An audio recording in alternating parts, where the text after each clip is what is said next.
कमरा नंबर 213। बरसात की रात थी। बिजली बार बार जा रही थी। अमन अपनी बाइक से एक सुनसान रास्ते से गुजर रहा था। तभी तेज बारिश के कारण उसे पास के एक पुराने लॉज में रुकना पड़ा।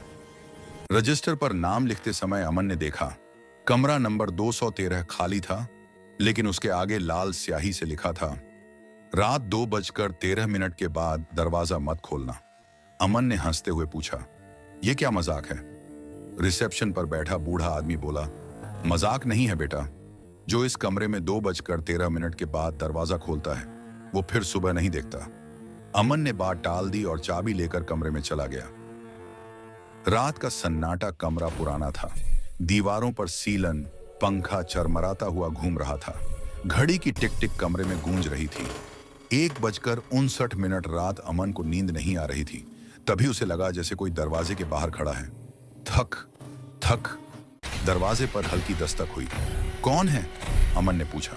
कोई जवाब नहीं। 2:13 पर घड़ी ने 2:13 AM बजाए। अचानक कमरे की लाइट बंद हो गई। पंखा रुक गया। कमरा ठंडा होने लगा। फिर वही आवाज, दरवाजा खोलो।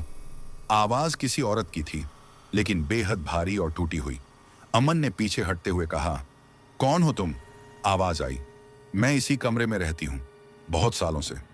सच का खुलासा अमन ने हिम्मत करके दरवाजे की झिरड़ी से बाहर देखा।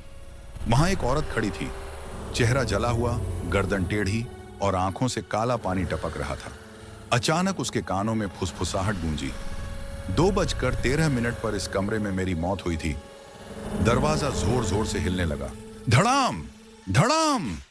भयानक अंत। अमन पीछे भागा, लेकिन बाथरूम का दरवाजा अपने आप बंद हो गया।